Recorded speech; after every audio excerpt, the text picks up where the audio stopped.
trauma tadi? Dibilang mukanya kayak babu. Mukanya babu. Apa yang kamu rasain dulu ketika dikata seperti itu pertama kali? Ngedrop, tahu aku sempet kayak, ya Allah jahat banget sih.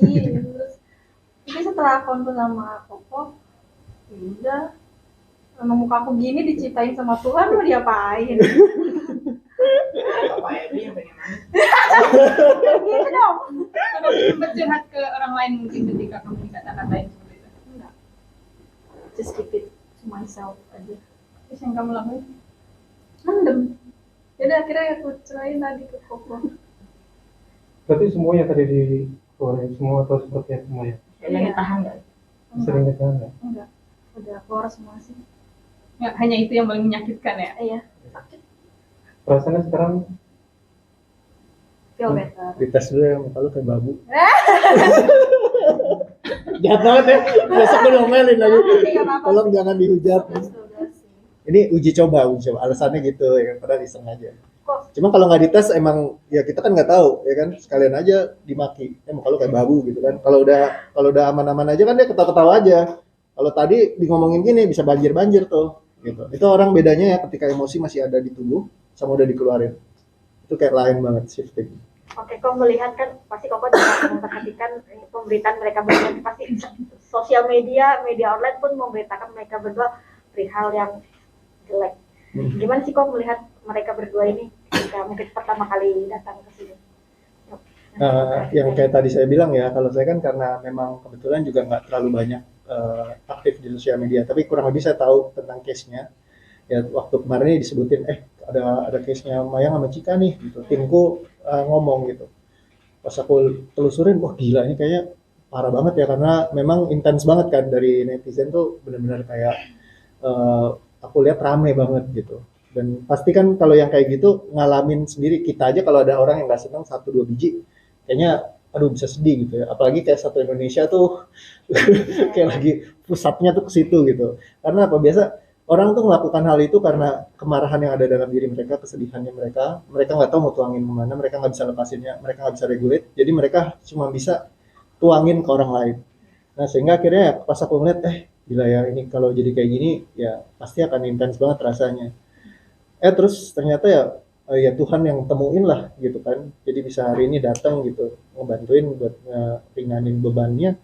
Ya sudah, rasanya jadi kayak ya buat aku sendiri sih aku happy juga sih bisa kayak gitu. Dan kalau ketemu mereka ya seneng, karena mereka juga awal ketemu ya ramah, ngobrolnya juga enak kayak gitu ya. Jadi ya asik kok. Kok dampak negatifnya jika memang si yang terpilih korban atau bullying dari netizen sosmed itu apa sih kok? Kalau tidak datang ke psikolog atau ke Well actually mereka bisa stres ya, depresi, bahkan banyak kan yang bunuh diri itu kan kayak gitu. Kalau kita lihat di Korea yang banyak banget artis bunuh diri mereka gara-gara ngalamin cyberbully ya. Jadi kayak itu parah sekali, dan itu kayak top banget lah trending gitu, orang bunuh diri gara-gara gitu. Karena banyak dari mereka yang kadang-kadang malu untuk cerita. Sistem perbantuan kita dari dulu itu kita harus menceritakan semua persoalan ya. Tapi kalau sekarang kita bisa lepaskan bebannya bahkan tanpa dia ceritakan detail. Karena siapa yang bully kamu, yang ngatain kamu apa, tadi aja kalau nggak ditanyain Mbak, saya nggak pernah tahu tuh dia dikatain apa. Karena saya dari tadi sampai selesai tuh podcast semua ada rekamannya semua, itu bisa dilihat gitu. Saya nggak nanya sama sekali, maksudnya lebih detail ya. Saya cuma bilang emang mereka ngomongin apa? Ya begitu deh, ya udah berarti saya udah nggak gali lagi ke situ gitu. Karena saya hargain kalau misalkan dia emang buat itu dia, tapi ya bukan berarti kita nggak bisa proses emosinya. Dengan walaupun dia simpan rahasianya dia, kita tetap bisa clear out, kita buang beban emosinya. Jadi ketika hilang ya udah kosong aja gitu. berarti Ya jadi harus jujur itu penting, karena kalau dia kontribusi untuk mau sembuh itu akan cepat banget, kayak like so fast gitu, kayak nggak perlu susah-susah. Even though nggak diceritain fully, tapi tetap bisa diselesaikan. Ya, kalau untuk Cika sendiri seperti apa Cika? Kita mungkin pengen curhat apa sih ke Yes. Koko, apa sih yang kamu alami? apa ya? Saya udah mau nangis. Enggak. Ya pengen ceritain ini aja sih gimana caranya buat ngendalin mood. Karena aku kan orangnya moodian banget. Gimana tuh supaya tetap berhenti ngeluarin kemudian? Moody itu biasa karena beban sih biasa gitu ya. Jadi kayak emosi yang kita kayak kalau dibilang kan kristalisasi keringat gitu ya. Kalau ini kristalisasi emosi gitu. Jadi karena udah saking kita mungkin punya kesedihan atau apa, yang kesalahan kepada orang lain yang kita nggak bisa tuangkan, kita pendem. Nah dari pendemannya itulah yang kita perlu buat diberesin gitu. Jadi kalau udah lepas ya udah kayak ringan gitu rasanya. Kayak gitu. Jadi Biasanya efeknya dari mana sih? Apa dari lingkungannya, apa dari internal keluarga atau seperti apa gitu? so pasti ya banyak dampak karena kan memang ngalaminnya kan guncangan banget, apalagi habis kehilangan kakak kan waktu itu. Terus langsung ada case-nya lagi lanjut lagi yang saya juga cukup ngikutin ya pas dia terakhir habis dikasih tahu gitu kan. Jadi tahu lah kurang lebih intensitas bebannya tuh kayak gimana. Kalau Anda mungkin di posisi yang sama, mungkin kita nggak setahan mereka juga. Gitu. Tadi kan Mayang sempat cerita bagaimana dia, apa yang dia rasain dan paling menyakitkan dikatain babu seperti itu. Nah kalau kamu sendiri apa nih yang Pengalaman mungkin ada paling cerita yang menyakitkan mungkin? Sekarang kan orang juga tahu ya kalian berdua banyak dibully gitu. Kalau aku fisik sih aku nggak pernah mau baca ya, cuman yang paling sering itu nyuruh bunuh diri aja sih. bunuh diri. Gimana? Iya nge-DM, kenapa lo nggak bunuh diri aja sih kayak gitu. Terus kamu jawab katanya. Enggak, ya udah baca aja. Apa yang kamu rasain ketika disuruh bunuh diri? Nggak bisa tidur juga atau gimana? Enggak sih, aku tipe orang yang nggak terlalu mikirin banget.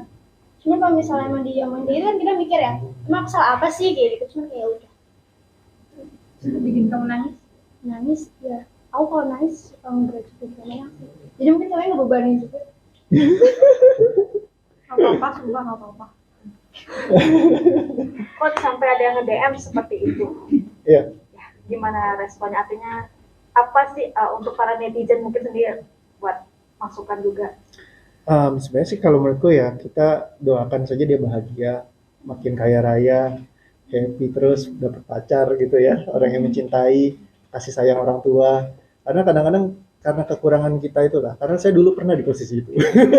Ya, saya dulu pernah Pengalaman jadi juga ya. iya, ya. Jadi saya tahu gitu loh. Karena saya dulu juga netizen yang konslet banget gitu ya, bisa maki-maki orang lah di balik yang keyboard warrior tuh saya salah satunya. Jadi makanya saya tahu banget apa yang bergerak dari di dalam diri saya gitu. Karena saya banyak traumanya, banyak kepahitan, kesedihan, merasa dibuang. Dari kecil saya udah dikeluarin dari rumah gitu, tinggal di tempat yang berbeda. Saya selalu kayak nanyain kok saya nggak bisa kayak anak-anak yang lain yang kaya raya, yang orang tuanya baik gitu. Tapi kenapa saya mesti dipukulin, kepala saya dimasukin ke dalam toilet segala macam sama mama saya. Nah itu waktu dulu banyak kebencian saya kepada orang tua saya nggak tahu tuanginnya kemana. Ya udah siapa yang rese, gua pembawa kebenaran, saya hajar, tulisin aja segala macam gitu ya, maki-maki orang segala. Jadi kalau dicek mungkin postingan-postingan saya zaman dulu, aduh muka saya kayak mau ditaruh di kolong mercy gitu ya. Tapi ya shit happens, kita manusia gitu ya, masih bisa bikin kesalahan ya sudah gitu. Jadi luka-luka inilah yang sebenarnya perlu dihilangin sehingga kita bisa jadi lebih dewasa lagi. Jadi nggak perlu untuk melukai hati orang lain. Kalau kita bahagia, kita gembira, kita nggak sempet deh ngurusin kayak gituan karena hidup kita terlalu menggembirakan kayak gitu. Jadi kita kalau kita bikin orang lain bahagia akan lebih banyak kebahagiaan. Kalau kita bikin orang lain bersedih, kekecewaan, hidup kita juga akan penuh dengan kesedihan dan kekecewaan. Jadi apa yang mau kita tebarkan kepada dunia itu yang menjadi penting. Ya, Kalau Mayang, seperti Cika. tadi bulian DM seperti itu nyuruh bunuh diri, bisa nggak sih berpengaruh jadi nantinya bakal dia melakukan itu atau Yes. mendorong ke situ? Kalau nggak dibantuin, itu sangat bisa berpengaruh.